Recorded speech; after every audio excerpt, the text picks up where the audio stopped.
महापुरुषों प्यार से कहिए धन निरंकार जी।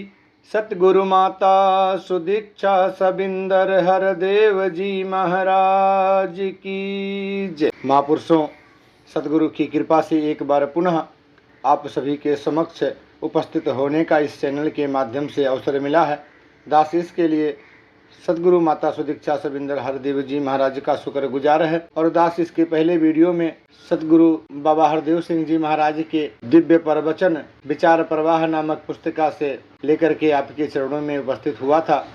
तो उसी पुस्तक के जो भाग रह गए थे उसी को लेकर के दास एक बार पुनः आप सभी के चरणों में उपस्थित है। जहाँ अभी तक हमने इस पुस्तक में सतगुरु की महिमा, ब्रह्म ज्ञान का महत्व, निरंकार, ध्यान से ज्ञान की संभाल, सत्संग की विशेषता जानी और समझी सतगुरु के वचनामृत से। वहीं अब इस जीवन में जो सबसे अभिन्न अंग है, जिसके इर्द गिर्द सारा ये सुकून और सारा ये आनंद, सारा ये सुख का सागर उमड़ता है, वह चीज़ है सुमिरन। तो अब सुमिरन नामक लेख से दास इस वीडियो को आगे बढ़ाएगा। सुमिरन। संत महापुरुष कहते हैं कि ज्यों तिरिया पीहर बसे, ध्यान रहे पिय मान, तैसई भगत जगत में हरि को भूलत ना। सुमिरन की सुध यों करो, ज्यों सुर भी सुत मां, कह कबीर चारा चरे, बिसरत कबहू ना। साध संगत इसलिए गुरुमुख हर समय सिमरन करता है, मन से प्रभु का आठों पहर एहसास करता है और मन से ही झुकता है। यह नहीं कि हाथ तो दूसरे गुरसिख के पांव की तरफ आ रहे हों, लेकिन मन में सोच रहा हो कि यह मेरे सामने कहाँ से आ गया।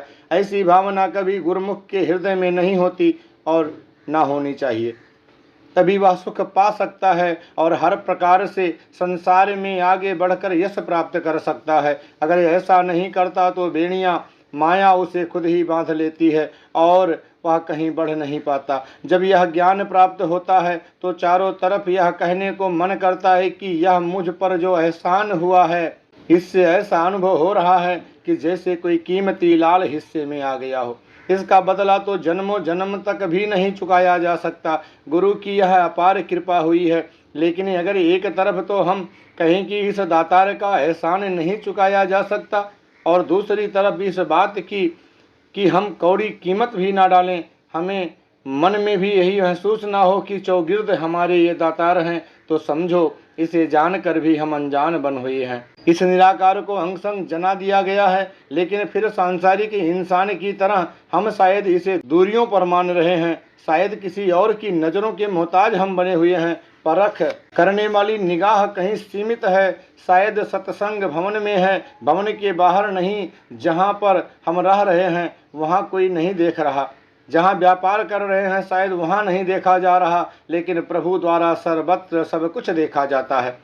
सेवा भी तभी अच्छी होती है जब सिमरन भी साथ साथ मन में चलता रहे। देखने वाला देखता है कि कड़कती धूप में सारा दिन मैदानों में ये कहीं फावड़ा चला रहे हैं, कहीं तसले उठा रहे हैं। इनको कितना कष्ट हो रहा होगा, इनको कितनी दिक्कत हो रही होगी। लेकिन जो सेवा कर रहा होता है उससे पूछो कि उसके मन में कितना आनंद फूट रहा होता है, वह कितनी खुशी महसूस कर रहा होता है। इस तरह से धन करके भी जो सेवा में योगदान देता है, धन अर्पण करके भी कितना सुख और आनंद महसूस कर रहा होता है, वह वही जानता है। सेवा के साथ साथ सिमरन से भी यह आनंद प्राप्त हुआ करता है। साध संगत जिस तरह से एक बिजली की तार लगी हुई है और एक बल्ब भी वहीं लगा हुआ है, लेकिन उस तार का पीछे से कनेक्शन अगर नहीं लगा हुआ हो तो उस बल्ब तक रोशनी नहीं पहुंच सकती।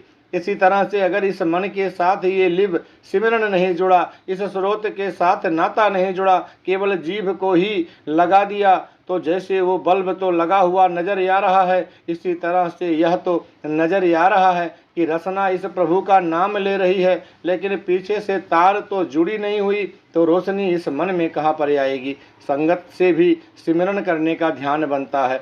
गुरुमुखों महापुरुषों के संग का प्रताप ही है जो इसकी याद बनी रहती है। इसकी याद बनी रहेगी तो भक्ति भी सरल बन जाएगी। जैसे किसी इंसान की आंखें तो सही काम कर रही होती हैं, लेकिन फिर भी चलते चलते किसी चीज़ से टकरा जाते हैं तो दूसरे आदमी पूछते हैं, क्या आपकी नज़र कम है, क्या आपके मोतिया उतारा हुआ है, या आपको सय वस्तु का आधा हिस्सा नजर आता है, या कोई धुंधलापन है। जवाब मिलता है कि मुझे सब सही दिखाई देता है, मेरी नज़र बिल्कुल ठीक है।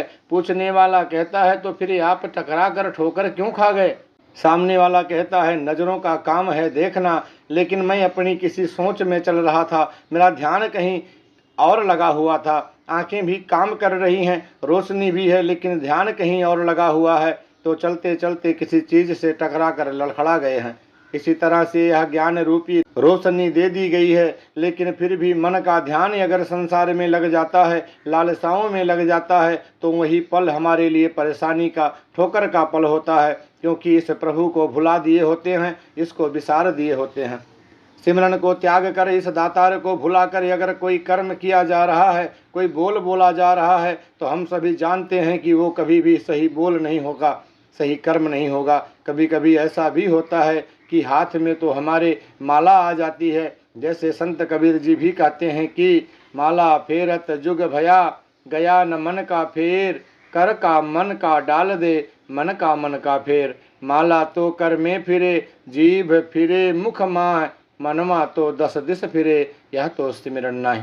साध संगत बनावटी या दिखावटी सिमरन व्यर्थ होता है। धर्म ग्रंथों में, शास्त्रों में बयान किया गया है कि कोई तो लोकोपचार दिखाने की खातिर ऐसा करता है कि संसार के इंसान देखें कि मैं कितना भक्त हूँ, लेकिन वह नाम किसी लालसा के लिए है। जैसे एक भिखारी भी नाम जप रहा होता है, वह भी इस प्रभु का नाम किसी ना किसी ढंग से लेता है, राम राम करता है, लेकिन राम राम उनकी केवल जुबान कह रही है। हृदय की तार भी राम से जुड़ी हो फिर तो ठीक है, लेकिन जुबान ही अगर बार बार राम कह रही है और आंखें देख रही हैं कि पटरी पर बैठा हूँ, सामने से कितने इंसान निकलते हैं, कौन मेरी तरफ मुड़ता है, कौन मेरे कांसे में 4 पैसे डालता है, किस जेब में हाथ गया है, मुझे पैसे निकाल कर दे रहा है। दिमाग, आंखें सब इसी तरफ लगे हैं, लेकिन जुबान इस प्रभु का नाम ले रही है। तो इसको कभी महापुरुषों ने भक्ति की भावना नहीं माना, इसको कभी भी सिमरन का दर्जा नहीं दिया। भक्तों का सिमरन तो और होता है, अगर वो इस प्रभु का नाम लेते हैं तो सब कुछ इस प्रभु की तरफ ही अर्पण होता है। इसलिए महापुरुषों ने, संतों ने, भक्तों ने, गुरु पीर पैगंबरों ने ऐसे दिखावे की भक्ति को हमेशा व्यर्थ कहा है, निम्न कोटि की कहा है। एक बार लैला मजनू के ध्यान में निकल रही थी, रास्ते में कोई इंसान प्रभु की इबादत कर रहा था, उसके सामने से लैला निकली तो उसने रोक कर कहा कि तूने मेरी इबादत भंग कर दी है, मैं तो इबादत कर रहा हूँ, तूने इसमें विघ्न डाल दिया है। तब लैला कहने लगी, मैं तो इश्क मिजाजी लौकिक प्रेम में यहाँ से किसी के ध्यान में गुजर रही थी, लेकिन तेरा तो प्रभु से इश्क है, तू प्रभु की इबादत कर रहा है, जिसे इश्क हकीकी अलौकिक प्रेम कहा जाता है। ऐसा इश्क करने पर भी तुझे यहाँ से लैला मैं निकलती नजर आ गई, पर मैं जो एक इंसान के प्यार में यहाँ से गुजर रही हूँ, मुझे तो तू नहीं नजर आया। कहने का भाव कि आज संसार में इंसान जिस तरह सिमरन कर रहा है, उसके साथ ध्यान और मन की एकाग्रता नहीं, जिससे सिमरन का वह फल नहीं मिलता जो मिलना चाहिए। महात्माओं ने उत्तम सिमरन के बारे में कहा है कि सुमिरन की सुध यूं करो, ज्यों गागर पनिहार, हाले डोले सूरत में कहें कबीर विचार। जिस तरह से बहनें कुएं से पानी भरती हैं और पानी भरकर अपने घर पर लाना ही होता है, हम ऐसा नहीं करते कि अगर पानी को बरकरार रखना है, घड़ा पानी से भरा रहे, छलके नहीं, गिरे नहीं। इसलिए ऐसा करो कि उस घड़े को वहीं रख दो, फिर तो परपच प्रयोजन की रिफीट नष्ट हो जाता है। वो मटका तो भरा है घर ले जाने के लिए, प्यास बुझाने के लिए, अतः वह घड़ा सर पर रखता है, एक घड़ा बगल में उठाया होता है, वो अपने घर की तरफ चलती है। वह सभी कर्म किए जा रहे हैं, सभी क्रियाएं हो रही हैं, लेकिन सभी कुछ करते हुए उसका सूक्ष्म तौर पर ध्यान अपने मटके, अपने गागर की ओर ही लगा होता है। इस ढंग से उसका पांव आगे बढ़ता है कि वह उस पानी से भरे हुए घड़े को डोलने नहीं देती। इसलिए कहा है कि ऐसे ही परमात्मा के ध्यान में, सूरत में ही संत सब काम करते हैं। कहने का भाव कि कर्म के क्षेत्र में तो रहना है, कर्म तो करना है। एक माँ का प्यार अपने बच्चे के साथ क्या इस तरह से निभ सकता है या साबित होता है कि माँ अपने बच्चे के सिरहाने 24 घंटे बैठी ही रहे और कोई काम काज करे ही नहीं। वह रसोई में जाती है, पति को खाना परोस कर देती है, वह तो सभी कार्य करती है। सभी कार्य करते हुए उसका ध्यान अपने बच्चे की तरफ होता है। अपने उस बेटे का निवास उसके रोम रोम में होता है। एक एक धड़कन उस बच्चे के प्रति लगी होती है। इसी तरह का सिमरन महापुरुष ईश्वर की भक्ति को प्राप्त करने के लिए करते हैं। किसी ने इसे भाग जाने के लिए नहीं कहा, कर्म से मुख मोड़ लेने के लिए नहीं कहा। महापुरुष तो कर्म योगी बनकर रहे हैं। ज्ञान के बाद सिमरन और सिमरन के साथ साथ ध्यान, परमात्मा से अटूट संबंध जरूरी है। भक्तों की केवल रसना या जबान ही इसका नाम नहीं लेती, वास्तव में उनका नाता इस हरि के साथ जुड़ा होता है। वे केवल प्रभु का नाम ही उच्चारण नहीं करते, उनके हृदय का नाता भी प्रभु से जुड़ा होता है।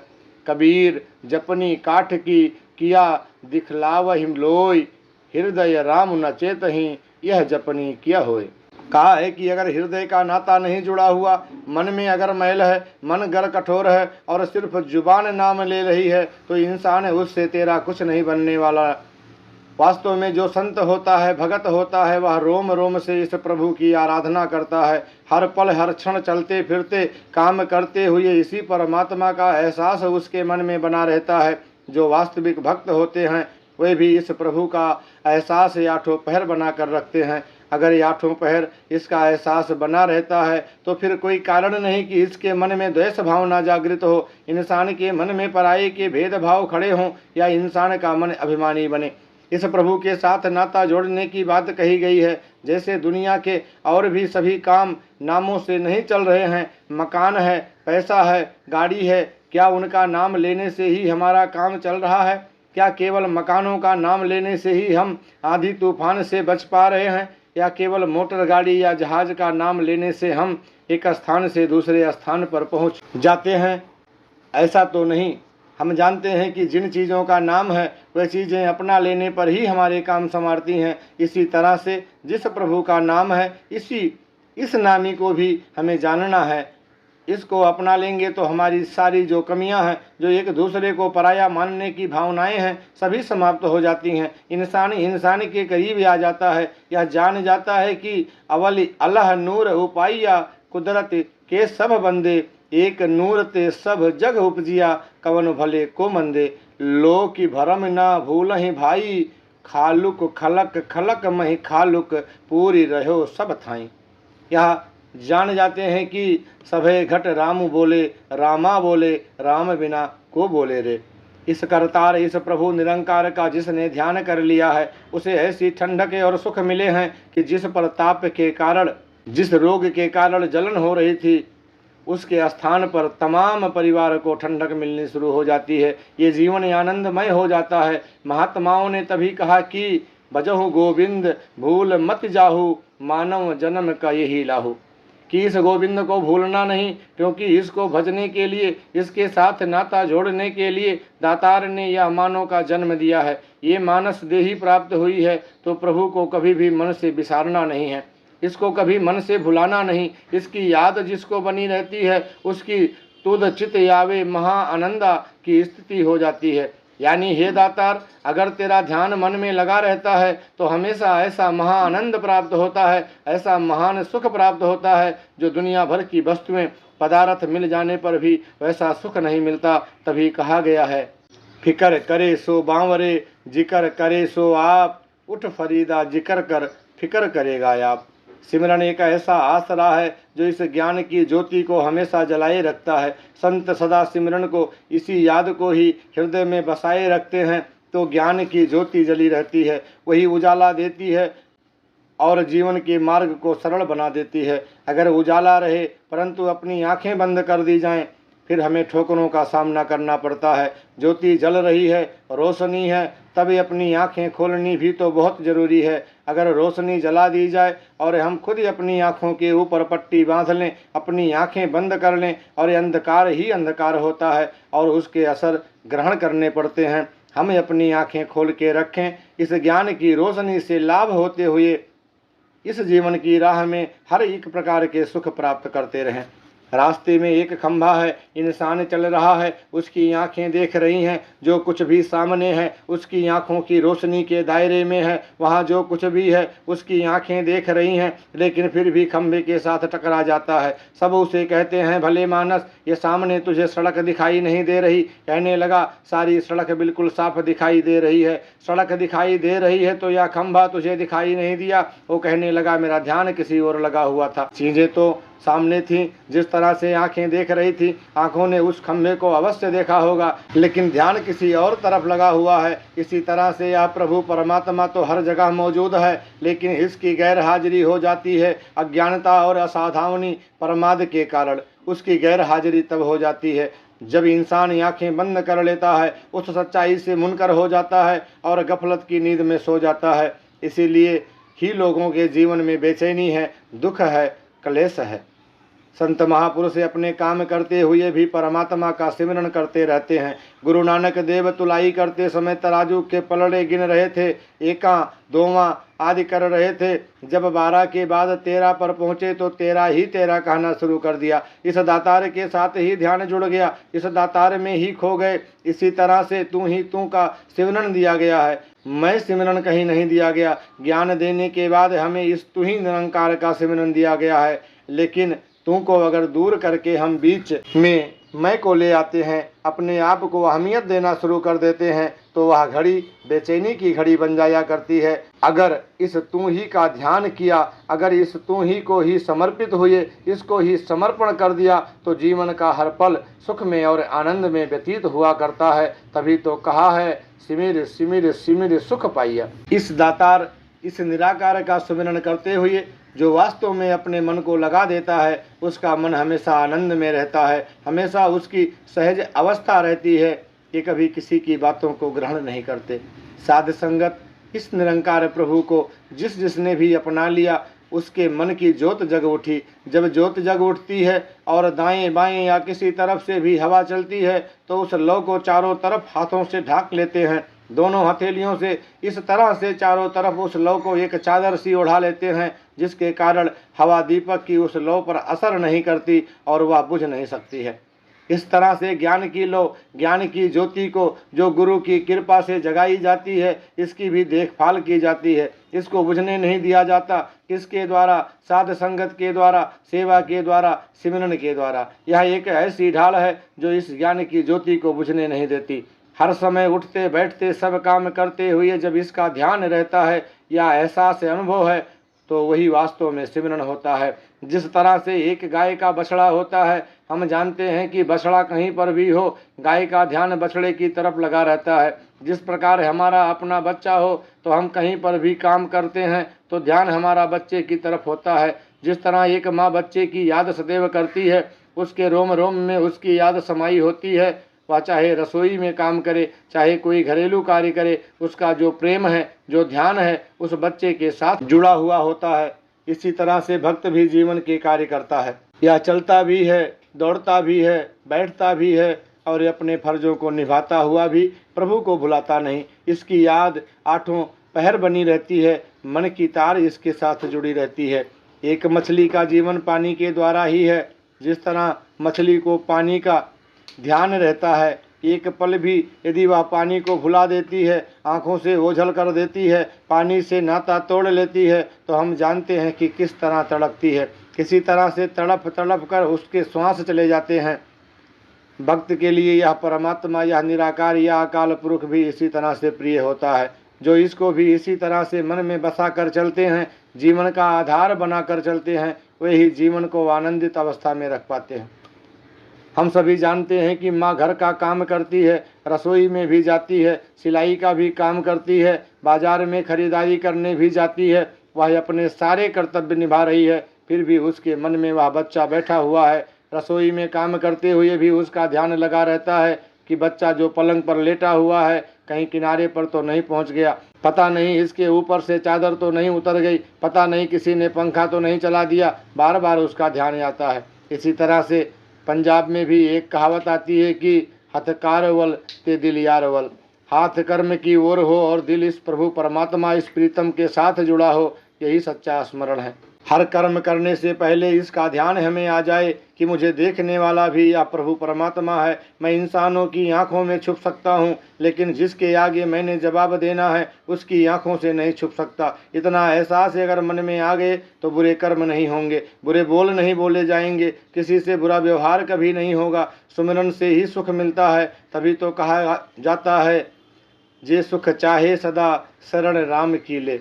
अगर इंसान सदा के लिए सुखी होना चाहता है तो राम की शरण लेनी होगी। राम की शरण लेने का भाव कि अपनी मैं को मिटा देना, इसको अपना लेना, इसका हो जाना, कभी भी इस दातार को बिसारना नहीं। सेवा साध संगत जो तन मन और धन की सेवा की महत्ता को जानते हैं वे हमेशा पक्के रहते हैं, पूर्ण रहते हैं, और जो किसी भी सेवा में हिस्सा नहीं लेते बल्कि नुक्ताचीनी में पड़े रहते हैं वे कुछ भी प्राप्त नहीं कर सकते, बल्कि जो कुछ उनके पास है वह भी गंवा बैठते हैं। जैसे एक औरत से पूछा गया कि तू हैरान परेशान क्यों है, तो वह बोली कि मैंने ना कुछ दिया ना कुछ लिया, दूसरे को दान देते देखकर मैं अवश्य हैरान हूँ। भाव जो खुद को सेवा के लिए कुछ समय निकाल नहीं सकता और अगर दूसरा कोई सेवा करता है तो उसकी नुक्ताचीनी शुरू कर देता है, यह वास्तव में छोटेपन की निशानी है। भक्त मन करके नीचे होते हैं लेकिन मत करके ऊंचे भी होते हैं। अगर भक्त भी इस तरह की सांसारिक बातें तंग दृष्टि अपना लेंगे तो फिर संसार का क्या होगा। यह तो वैसी अवस्था है कि अगर कोई 2 सीढ़ियों से गिर पड़े तो शायद उसे ज़्यादा चोट न आए, लेकिन जो 6-7 मंजिलें चढ़कर गिर जाए उसकी क्या हालत होती है यह सोचना मुश्किल नहीं। इसी प्रकार भक्त ऊंचाइयों को प्राप्त कर चुके होते हैं। अगर इन ऊंचाइयों पर पहुंचकर वह गिर पड़े तो उनका क्या बनेगा। इसलिए दातार से 8 पहर यही अरदास करनी है कि हे दातार, ऐसी मेहर कर, कृपा कर कि अंत श्वासों तक मन नीचा तथा मत ऊंची बनी रहे तथा पक्के विश्वासी इंसानों के साथ ही मिलकर बैठें, कोई भी कच्चा ना रहे, अधूरा ना रहे। सेवा यही अच्छी होती है जो दिल से की जाए। 2 सेवादार गुरु की सेवा में हाजिर थे। शहर में मेला लगा तो एक सेवादार को मेला देखने का मौका मिल गया। वह जाकर मेला देखता है, खेल तमाशे देखता है, लेकिन ध्यान उसका गुरु साहब की तरफ लगा रहता है कि पता नहीं गुरु साहब को किसी ने पानी दिया है या नहीं, उन्हें किसी ने पंखा किया है या नहीं, आदि आदि। उधर दूसरा गुरसिख जिसे मेला देखने का मौका नहीं मिला, वह सोच रहा था कि मैं यहाँ फंस गया हूँ। वह पहला सेवादार तो बड़े मज़े में होगा। सुबह जब दोनों गुरसिख गुरु साहब के सामने गए तो गुरु साहब ने मेला देखकर आने वाले गुरसिख से कहा, कल तूने मेरी बड़ी सेवा की। इस पर दूसरा गुरसिख कहने लगा, गुरुजी आपको शायद कुछ भ्रम हुआ है, या तो मेला देखने गया था, यहाँ तो मैं था, मैं आपकी सेवा कर रहा था। तब गुरुजी बोले, शरीर करके भले ही यह यहाँ नहीं था, लेकिन इसका ध्यान मेरी सेवा की तरफ ही था, इसकी हाजिरी यही थी, जबकि यहाँ शरीर करके हाजिर होने के बावजूद भी मन करके तू यहाँ नहीं था। इस मिसाल के पीछे केवल एक ही भाव है कि गुरु का ध्यान करके किया हुआ कर्म ही प्रधान हो जाता है। कई बार इंसान चालाकी भी कर जाता है, सोच लेता है कि आज भले मेला देखो, वहाँ हाजिरी तो लग ही जाएगी। यह दिमाग की चालाकी है, दिमाग की खोज है। दिमाग जो सोचता है उसमें बनावट हुआ करती है। वास्तव में भक्ति दिमाग का विषय नहीं बल्कि हृदय का विषय है। जो अंदर बाहर से एक होकर निर्मल भाव से भक्ति में लग जाते हैं, वास्तव में उनका ही मुख उजला होता है तथा वे ही हर प्रकार के सुख प्राप्त करते हैं। सेवा का महत्व सेवादार ही समझता है, वही जानता है कि भक्ति क्या है। भक्त एक खिला हुआ फूल होता है और भक्ति उसकी महक हुआ करती है। भक्त हमेशा अर्पित भाव से जीवन व्यतीत कर देता है, इस निराकार परमात्मा के आगे सर्वस्व अर्पण कर देता है। कबीरा मेरा कुछ मह किछु नहीं, जो किछु है सो तेरा, तेरा तुझको सौंपते किया लागे मेरा। हमारे शरीर के ऊपर लगा हुआ चेहरा हमारे शरीर की पहचान बनता है। इसी बात को जब दास ने कहा तो उसके बाद उसके उलट भी एक बात ध्यान में आई कि शरीर जिसका सर नहीं है उसकी कोई पहचान नहीं हो पाती। इसी तरह जो अपने शीश को अर्पण कर देता है उसकी अपनी पहचान बाकी रह नहीं जाती। वह जिसको शीश देता है उसी जैसा हो जाता है। भक्त की ये भावना होती है कि अपने हव में अहंकार रूपी शीशे को अर्पित कर देता है, इसको अपने पास नहीं रखता है। साध संगत इसलिए महापुरुषों ने कहा है कि ना हम किया ना कर सके, ना कर सके शरीर, जो कुछ किया सो हरि किया, हुई कबीर कबीर। वे अपने अहंकार में यह नहीं कहते कि मैं करने वाला हूँ, मैं ये सब करता हूँ, मेरे पास बड़ी विद्या है, मैं बहुत नई चीज़ें बना लेता हूँ, मेरे पास ऐसी अकल है कि मैं कईयों को हिला कर रख सकता हूँ। ऐसा व्यक्ति तो अपने आप को ही करता मान बैठता है, अपने सर पर ही सेहरा बांधना चाहता है। भक्त महापुरुष सेवा करके भी कर्ता भाव नहीं रखते, सेवा का कर्ता खुद को न मानकर प्रभु की कृपा मानते और जानते हैं। गुरुमुख महापुरुष जो भी कार्य करते हैं हमेशा अर्पण भाव से करते हैं। गुरुमुख महापुरुष जो भी कार्य करते हैं यही मानते हैं कि यह किसी भले काम में लग रही है और मैं कौन हूँ करने वाला। दातार तू ही अवसर प्रदान कर रहा है जो यह सेवा का मौका मिला रहा है।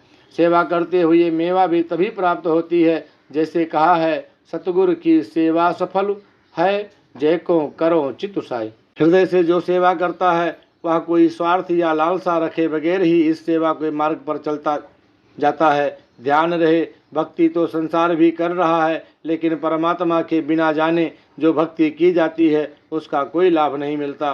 संसार की भक्ति के लिए बाबा अवतार सिंह जी महाराज लिखते हैं कि भक्ति लोकी अजय न समझे, रबनु पाणा भक्ति है।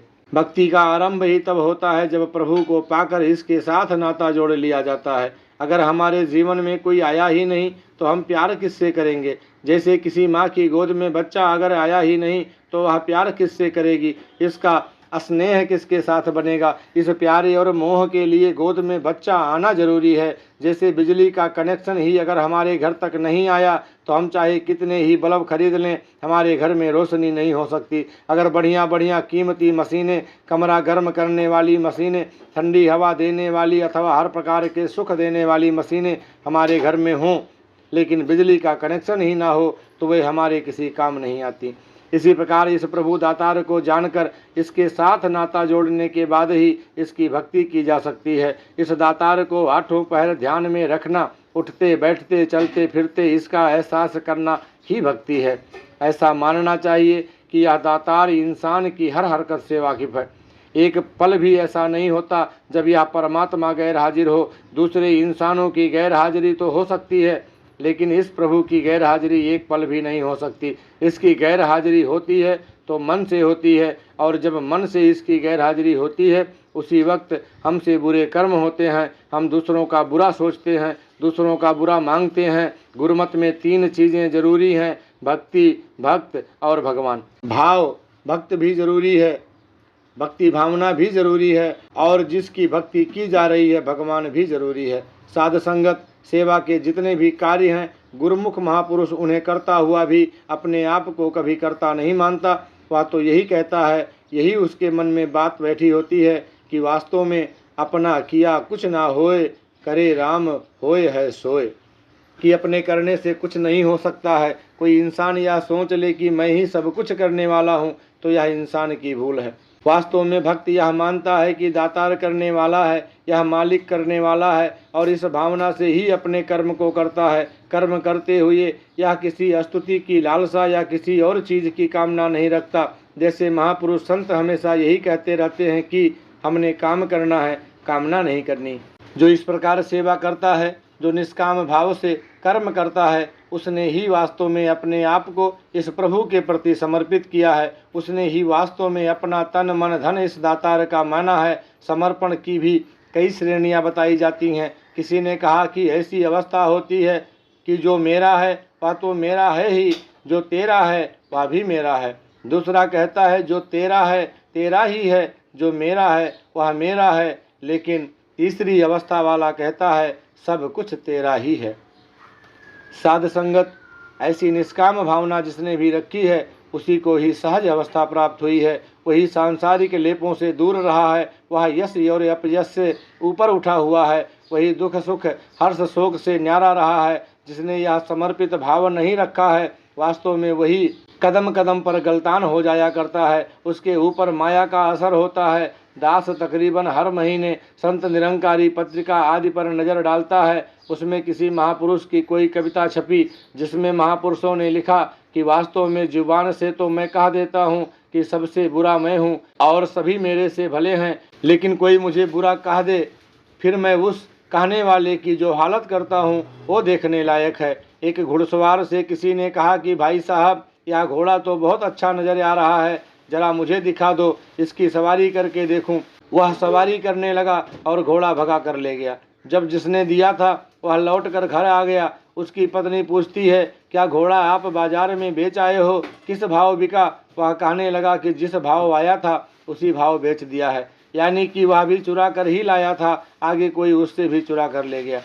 कहने का भाव यह है कि जिस भाव से हम सेवा करते हैं वैसा ही फल मिलता है। कहा भी जाता है, जिसकी जैसी भावना वैसी उसकी सिद्धि। भक्त निष्काम भाव से भक्ति करते हैं। अगर साध संगत में आते हैं, सेवा करते हैं, तो इस भावना से नहीं कि पदार्थ के रूप में या किसी और रूप में हमें कोई प्राप्ति होती है। ये भक्ति निरोल एक प्रेम भाव से करते हैं। जिस तरह से एक माँ का प्यार अपने बच्चे के साथ होता है, एक निरोल वात्सल्य भावना उसके साथ जुड़ी रहती है। इस तरह से भक्त हमेशा इस निराकार दातार की भक्ति करता है। एक फर्ज मानकर, एक कर्म मानकर ही करता है। कभी कामना नहीं रखता, लालसा नहीं रखता। संसार में हम देखते हैं कि भक्ति भी शर्तों के साथ की जाती है, इसलिए सहज अवस्था नहीं प्राप्त होती। जब कुछ प्राप्त हो जाता है तो आकाश को छूने लगते हैं, और कहीं पर कोई देरी हो जाती है या नहीं प्राप्त होती तो उसी वक्त गिले शिकवे इस दातार की तरफ शुरू हो जाते हैं। लेकिन भक्त की बहुत ऊंची अवस्था है कि जो नर दुख में दुख नहीं माने, सुख स्नेह अरु भय नाही, जाके कंचन माटी माने। एक रस सहज अवस्था इसकी होती है, और संसार में फल कारण सेवा करे, तजे न मन से काम, कहें कबीर सेवक नहीं, चाहे चौगुना दाम। साध संगत जितने भी भक्त महापुरुष इस संसार में हुए हैं, जिनका हम आज नाम लेते हैं, उनके भक्ति भाव को हम जानते हैं कि अपनी मत को त्याग कर, अपनी लालसाओं को त्याग कर ही उन्होंने भक्ति की। पूर्ण तौर पर हुक्म को मानकर, हुक्म में रहकर ही उन्होंने भक्ति की। अगर बहुत सरदारियां भी बख्शी गईं, तब भी ऐसी ही भावना प्रकट करते रहे कि दातार चाहे कितना भी संसार में यश करा दें, लेकिन यह जो तबेले में अस्तबल में सेवा मिली है, यह हमेशा प्राप्त होती रहे। सेवा या भक्ति की इतनी बारीक डगर है, जिस तरह से अवतार वाणी में कहा गया है कि खनियहूँ तिखी वालहु निक्की। बाल से बारीक तलवार से तेज कोई किसी चौड़ी दीवार के ऊपर चल रहा हो तो हमें थोड़ा आश्चर्य होता है, और अगर जगह कम हो, एक ईंट की दीवार के ऊपर चल रहा हो तो हमें आश्चर्य और ज़्यादा होता है। फिर एक पतली तार के ऊपर चलना शुरू हो जाता है तो देखते हैं कि कितनी कठिनाई से वह चलता है। जब वह उस तार के ऊपर सहज भाव से चलता जाता है, तभी वास्तव में उसकी ज़्यादा जय जयकार होती है। इसी तरह से इस मार्ग सेवा के ऊपर भी जो चल पड़ता है, उसको भी संसार में यश प्राप्त होता है। भक्त का ऐसा ही जीवन होता है। वह आठों पहर प्रभु की कृपा मानता है, और कभी अपने आप को कर्ता नहीं मानता, कभी अपने आप को दाता भी नहीं मानता।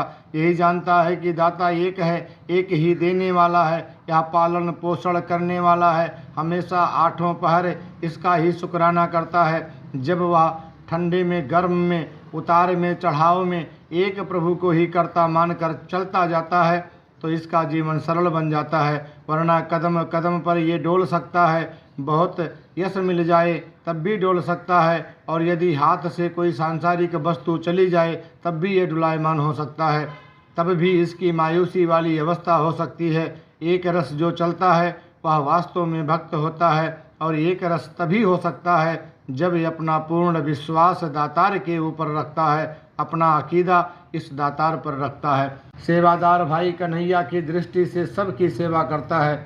वह अच्छे बुरे या अपने बेगानों का फर्क सेवा में नहीं करता। बुरियां नाल सब बुरा करेंदे, माफ करन कई सियाणे, बुरियां नाल फिर नेकी करना, ये गुरु नानक जाने। यानी बुरे का भी भला कर। साध संगत गुरुमुखों, महापुरुषों, संतों, भक्तों के मन में ऐसी ही भावना होती है।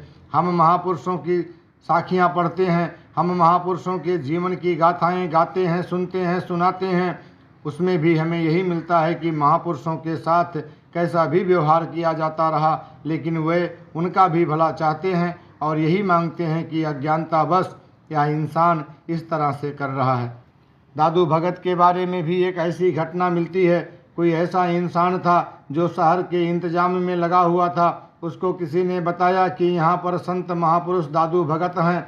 उसके मन में आया, चलो उनके दर्शन करते हैं। जीवन का बहुत समय माया में व्यतीत कर दिया, अब कुछ भक्ति के मार्ग पर चलना चाहिए। ऐसा विचार करके वह अपने घोड़े पर सवार होकर चल पड़ा।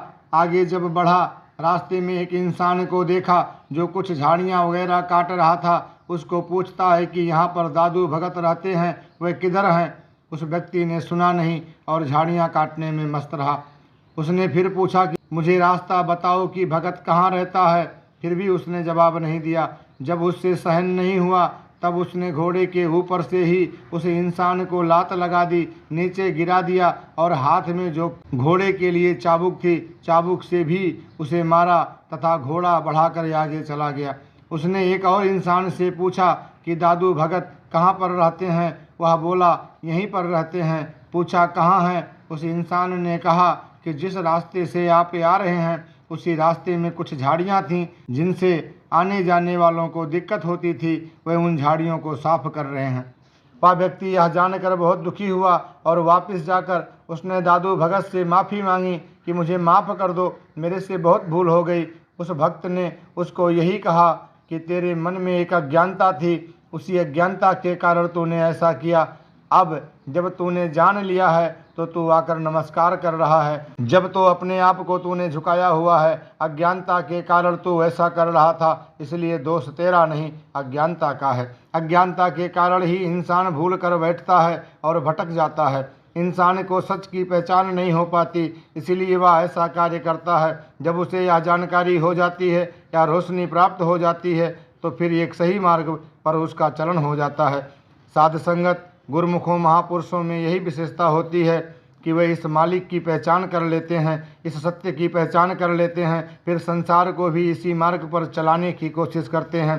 ईश्वर हर एक इंसान को एक प्रभु ईश्वर के साथ जोड़ने की कोशिश करते हैं, क्योंकि प्रभु के साथ जुड़ेगा तो दूसरों के प्रति बैर ईर्षा मन से दूर होगी।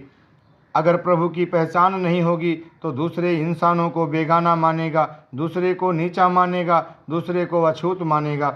ऐसा मानकर चलता रहेगा तो घृणा, बैर, क्रोध और अभिमान से भरा रहेगा और सेवा भी समान भाव से नहीं कर पाएगा।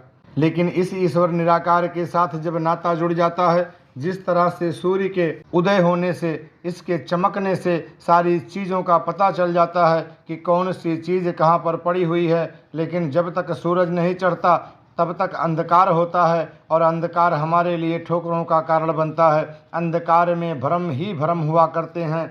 एक रस्सी भी पड़ी हुई सांप नजर आती है, हवा से हिलती हुई झाड़ियाँ भी बहुत भयानक इंसानों की शक्लों का रूप हमें नजर आती हैं, लेकिन सूरज के उदय हो जाने से, रोशनी में आ जाने से वो हकीकत, वास्तविकता जो है वो हमारी आँखों के सामने आ जाती है। इसी प्रकार से ये ज्ञान का उजाला हो जाने से ये भी हकीकत सामने आ जाती है कि कोई इंसान बेगाना नहीं, कोई ऊंचा नहीं, कोई नीचा नहीं। किसी की जाति को ऊंचा माना जा रहा है, किसी की जाति को नीचा माना जा रहा है। ये सारे भ्रम दूर हो जाते हैं कि कोई जन्म से ऊंचा या नीचा नहीं हुआ करता, कोई किसी कुल में जन्म लेने से विशेष नहीं बन जाता या किसी जाति में जन्म लेने से वह अछूत हो जाता है।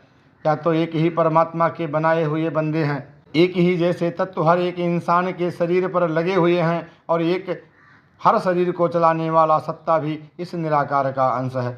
जब इस हकीकत से वाकफियत हो जाती है, इसकी जानकारी हो जाती है, फिर यह किसी को बेगाना नहीं मानता और सबको निरंकार का रूप जानकर ही सेवा करता है। इस प्रकार सेवा या भक्ति के लिए ज्ञान रूपी उजाले का होना बहुत जरूरी है। वास्तविक सेवा वही है जिसमें कर्तापन का अहंकार और कोई कामना ना हो। हनुमान जी ने राम जी की ऐसी ही सेवा की थी। भगवान राम के भरपूर आशीर्वाद उन्हें मिले। यही कारण है कि आज जितने मंदिर हनुमान जी के दिखाई देते हैं उतने राम जी के भी नहीं। यह सब सदगुरु की कृपा और हुक्म मानने से ही संभव होता है। जिस पर प्रभु प्रसन्न होते हैं उसे ही सेवा मिलती है और सौभाग्यशाली भक्त ही उस सेवा का निर्वाह श्रद्धा और मर्यादा पूर्वक ब्रह्म ज्ञान से करता है। मन के जीते जीत।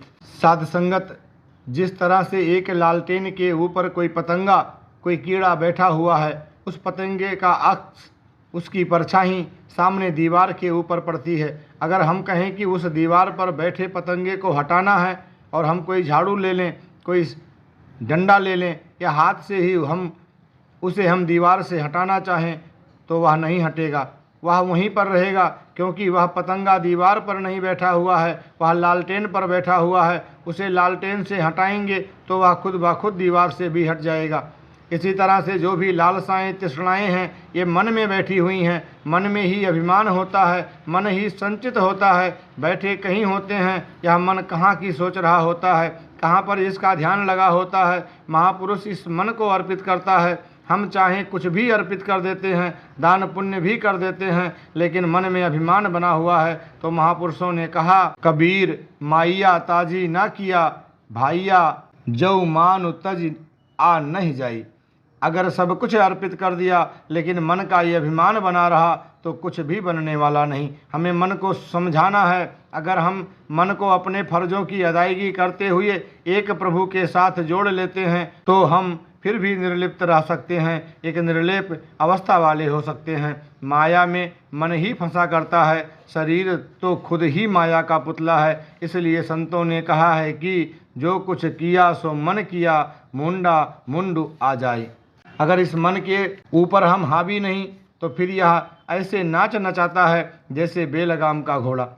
जिस घोड़े के लगाम नहीं होती वह घोड़ा हावी होता है और सवार उसके अधीन होता है, लेकिन जिसकी लगाम है और सवार का लगाम पर कंट्रोल है तो फिर सवार हावी होता है और घोड़ा उसकी मर्जी के मुताबिक चलता है। सांसारिक त्याग की भावना तो ऐसी है जैसे यह कहना कि घोड़े से गिरने का खतरा होता है, अतः घोड़े की छुट्टी करो। लेकिन घोड़ा एक अच्छी सवारी भी है, घोड़ा हमारे कई काम भी करता है, उसे त्यागना नहीं है, घोड़े को कंट्रोल में रखना है। तभी महापुरुष कहते हैं कि यह ज्ञान समझो खंभा है और मन है बंदर। बंदर कहीं भी जा सकता है, लेकिन अगर ब्रह्म ज्ञान रूपी खंभे से बंदर को बांध दो तो वह बंदर वहीं बैठ जाता है। मन को बस में करने के लिए ही हमें साध संगत की आवश्यकता होती है। हमारा ध्यान इस दातार के साथ जुड़ा रहे। जब हम साध संगत से दूर हो जाते हैं तो यह मन भी पदार्थ की तरफ खींचकर सांसारिक दृष्टि वाला बन जाता है। संतों की संगति मन को ऊंचा करती है, क्योंकि यहाँ पर ऊंची मति प्राप्त होती है, ऊंची भावनाएं हमें सीखने को मिलती हैं।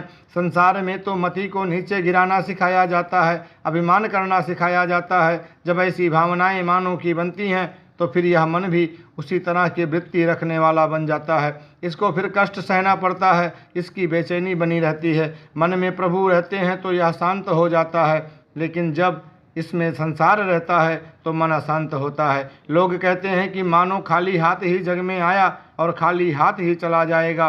खाली भले ही आया है लेकिन इस नाम धन को साथ लेकर जा सकता है। इस हरि परमात्मा इस लाल को साथ लेकर जा, जिसके प्राप्त करने से लोक भी सुखी हो जाएगा और परलोक भी सुहेला हो जाएगा। आज यहाँ से आपको यही एक आवाज़ सुनाई दे रही है कि ईश्वर ही जानने योग्य है, इसी को जानना है, इसी की पहचान करनी है। इसकी प्राप्ति के लिए तुझे कहीं वीरानों में नहीं जाना, तुझे कहीं कंदराओं में नहीं जाना। भगवान श्री कृष्ण जी जब अर्जुन को विराट स्वरूप दिखा रहे हैं, उसके सारे संशय मिटा रहे हैं, तो क्या भगवान श्री कृष्ण अर्जुन को कहीं कंदराओं में ले गए या किसी पहाड़ की चोटियों पर ले गए? नहीं। जो भी गीता का उपदेश है वहाँ जितने भी संशय मिटाए जा रहे हैं, जितनी भी अज्ञानता मिटाई जा रही है, जितना भी विराट स्वरूप दिखाया जा रहा है, वो उस कुरुक्षेत्र यानी कर्म क्षेत्र में है। कई इंसानों की मान्यता है कि वह कुरुक्षेत्र कोई स्थान थोड़े ही था, वहाँ कोई ऐसा जंग थोड़े ही हुआ था, ये तो सारा कुछ एक रूपक है। ऐसी भी अगर मान लें तो भी कुरुक्षेत्र को एक कर्म क्षेत्र मानते हैं, यानी कि अर्जुन को कर्म क्षेत्र में रहते हुए इस विराट स्वरूप के दर्शन हुए। एक इंसान कहने लगा कि मैं एयर कंडीशन वातानुकूलित दीवार के साथ लगा हुआ था, फिर भी मुझे बहुत गर्मी लग रही थी। दूसरा बोला, क्या एसी बंद था, खराब था? वह बोला, नहीं जी, मैं तो कमरे के बाहर की तरफ दीवार के साथ लगा हुआ था, कमरे के अंदर की तरफ नहीं। उसका शरीर अवश्य बाहर की दीवार को छू रहा है, लेकिन एसी तो कमरे के अंदर लगा हुआ है, इसलिए सूरज की गर्मी तो उसे सताएगी ही। इसी तरह भक्ति से नहीं बल्कि अंदर के प्रेम, मन के प्रेम से ही आनंद मिलता है। आज संसार में इस प्रियतम का नाम तो लिया जाता है, सुबह शाम इस नाम का उच्चारण भी किया जाता है, लेकिन जब तक मन में इसका निवास नहीं होता, मन की तार इसके साथ नहीं जुड़ती, तब तक भक्ति का आनंद प्राप्त नहीं हो सकता। जो भी इंसान इस प्रभु का नाम लेता है अगर वह नाम लेना केवल जुबान तक ही सीमित है तो उसके जीवन में महानता नहीं आ सकती, क्योंकि जुबान से तो कई बार कोई भयानक दृश्य सामने आ जाएं अथवा हालात ऐसे बन जाएं तो प्रभु नाम निकल ही पड़ता है। इसी प्रकार कई बार कुछ लालसाओं की पूर्ति के लिए भी प्रभु का नाम लिया जाता है। इस प्रकार के कर्मों को भक्ति के अंग मानने वाले लोगों के लिए कहा गया है कि बाहर ज्ञान ध्यान स्नान अंतर व्यापे लोभ सुआन। भाव की हे इंसान, यह तो लोकाचार की बातें कर रहा है, यह वास्तविकता में सच्ची भक्ति नहीं है। या जो तूने अपने देश में व्याख्यानों से लोगों को मोहित किया हुआ है, बस में किया हुआ है, इससे तू हरि की दरगाह में ऊंचा नहीं हो सकता। अगर हरि की दरगाह में तूने ऊंचा होना है तो रोम रोम में इसके साथ नाता जोड़ना होगा। हृदय की तार अगर प्रभु के साथ जुड़ी रहे तो जीवन में उजाला बना रहता है। संसार में भी हमें देखते हैं कि कोई तार लगी होती है, बल्ब लगा होता है, उसका कनेक्शन अगर विद्युत के साथ ना जुड़ा हो तो वह उजाला नहीं देता। इसी तरह जब तक इस हरिदातार के साथ मन की तार नहीं जुड़ी रहती तब तक कुछ बनने वाला नहीं। जैसे एक माँ की प्रीति अपने बच्चे के साथ जुड़ी होती है, वह बच्चा भले ही स्कूल में हो, कहीं बाहर बोर्डिंग में अथवा विदेशों में गया हो, लेकिन माँ की ममता जानती है कि किस तरह से वह बच्चा उसके रोम रोम में बसा हुआ है। इसी प्रकार यह मालिक, यह हरि परमात्मा भक्त के रोम रोम में बसा होता है। भक्त आठों पहर इसका ध्यान करता है, कहता भी है, उठत बैठत हरि भजऊं साधु संग परीत, नानक दुर्मत छुट गई पार ब्रह्म बस जीत। गुरसिख भले ही कहीं पर रहता हो, उसके मन में गुरु का ध्यान रहता है। जिस तरह कमल का शरीर तो जल में ही रहता है, लेकिन उसका मन, उसका प्रेम सूर्य से ही होता है। मन को सद्गुरु के चरणों में लगाकर ही कोई महापुरुष कमल की तरह संसार से निर्लेप रह सकता है। अगर कोई कहे कि इसको कमल को पानी में से उठाकर किसी अच्छे कमरे में सजा दें, लेकिन उसके निर्लेप रहने की परख तो पानी के साथ है। अगर वह पानी में रहेगा ही नहीं तो उसकी पहचान कहाँ रहेगी कि वह निर्लेप रह सकता है। वह तो पानी में रहकर भी निर्लेप रहता है, इसीलिए उसकी महानता होती है, क्योंकि उसके ऊपर सूरज होता है और वो सूरज की ओर आकर्षित रहता है, इसलिए नीचे का पानी उसके ऊपर कोई असर नहीं करता। इसी तरह से भले ही भक्त धन दौलत में रहते हैं, परिवारों में रहते हैं, फर्जों की अदायगी करते हैं, लेकिन परिवार में रहते हुए भी इस प्रकार से इस प्रभु के साथ मन के द्वारा अपना संबंध जोड़ कर रखते हैं। इस निराकार का आसरा हमेशा के लिए बनाए रहते हैं और एक अर्पण भाव से सब कुछ इस्तेमाल करते हैं कि दातार, या तन भी तेरा है, या मन भी तेरा है, या धन भी तेरा है। कबीरा मेरा मुझ मह किछु नहीं, जो कुछ है सो तेरा, तेरा तुझको सौंपते क्या लागे मेरा। महापुरुष का मन अपने प्रभु के लिए इतना समर्पित होता है कि वह हमेशा यही कहा करता है, मैं अंधुले की टेक तेरा नाम खुंदकारा, कि हे दातार तू ही मेरी टेक है, मेरा आसरा है, मेरा भरोसा है, और इसी एक के ऊपर इनका विश्वास कायम हो जाता है। तू पिजरू हऊ सूटा तोर, जम मंजारू कहाँ करे मोर, तू जल निधि हऊ जल का मीन, जल मही रहऊ जल ही बिनु खीन। ज्ञान की बातें तो बहुत इंसान सुनते हैं, पढ़ते हैं और कहते भी हैं। यह ज्ञान का संदेश आज ही नहीं दिया जा रहा, बल्कि इंसानों को युगों युगों से कहा जाता रहा है, लेकिन इसका लाभ उन्होंने ही लिया है जिन्होंने इसको सुनकर अपने मन में स्थान दिया है, इसको अपने जीवन का अंग बना लिया है। जिन्होंने केवल एक कान से सुन लिया और दूसरे कान से निकाल दिया, उनको कोई प्राप्ति नहीं होती है। बाँस अगर ऐसे ही खाली हो तो एक तरफ से फूंक मारोगे और दूसरी तरफ से निकल जाएगी, लेकिन अगर उसको सही ढंग से बांसुरी का रूप दे दिया जाता है तो फूंक मारने से उसमें से बड़ी अच्छी सुरें स्वर निकलती हैं, जिन्हें सुनकर बहुत ही आनंद मिलता है। इसी तरह से हे मानो, दुनियावी पदार्थों के लिए तू सुनता तो है, लेकिन उनको तू दूसरे कान से निकाल नहीं देता, मन में बसा लेता है। लेकिन जिस भक्ति के मार्ग को अपनाने की आवश्यकता है, इसको तू दूर कर देता है, इसको तू अपनाता नहीं। जिस तरह से हजरत ईसा मसीह जी ने भी कहा है कि कुछ बीज तो ऐसे स्थान पर गिरते हैं कि ऊपर ही ऊपर पड़े रह जाते हैं। नतीजा कि कुछ पंछी आते हैं, उस बीज को उठा कर ले जाते हैं, हमें कोई पौधा प्राप्त नहीं होता, एक भी पेड़ प्राप्त नहीं होता। लेकिन कुछ बीज उपजाऊ जमीन में गिरते हैं, जिससे हमें भरपूर दाना प्राप्त होता है। और हम माला माल हो जाते हैं। इसी तरह से हर हरि निरंकार रूपी बीज को जिसने अपने हृदय में पूर्ण तौर से गहरा स्थान दे दिया है, जगह दे दी है, उसको भी जीवन में एक ऐसी ही प्रफुल्लता प्राप्त होती है। ज्ञान बीज से एक बड़ा पेड़ बन जाता है और हमें फल प्राप्त होते रहते हैं। यह परिवार निरंकारी मिशन जो आपका बढ़ रहा है, इसमें कोई भी लालसा नहीं, कोई कामना नहीं कि बहुत बड़ी बड़ी हाजिरियां हमने इकट्ठी करनी है। इसके पीछे एक ही उमंग है कि यह जो सत्य का पैगाम है वह घर घर तक, हर एक इंसान तक पहुँचे, हर एक मानव तक पहुँचे, हर एक मानव का इससे कल्याण हो, हर एक की तृप्ति हो, सभी को संतोष प्राप्त हो। दास इस वीडियो को यहीं पर विराम देता है। इससे आगे के जो लेख हैं इस पुस्तक में सतगुरु बाबा हरदेव सिंह जी महाराज के अमृत वचन, उसे लेकर के अगले वीडियो में आपके चरणों में उपस्थित होगा। और इस वीडियो को बोलने के दरमियान, क्योंकि दास के अंदर ना कोई लियाकत है, ना कोई काबिलियत है, ना ऐसी कोई चतुराई और बुद्धि ही है, ये जो कुछ भी दास बोलता है ये सब आप सभी संत महापुरुषों के चरणों का प्रताप है, संगति का प्रताप है। तो जो भी शब्द दाएं बाएं चले गए हों उसके लिए भी दास करबद्ध आप सभी संत महापुरुषों के चरणों में प्रार्थना करता है कि आप कृपा करें, हमारी धृष्टता को बख्शते हुए मेरे और मेरे परिवार पे अपनी कृपा दृष्टि, दया दृष्टि सदा सर्वदा बनाए रखें, जिससे दास का भी लोक सुखी और परलोक सुहेला हो।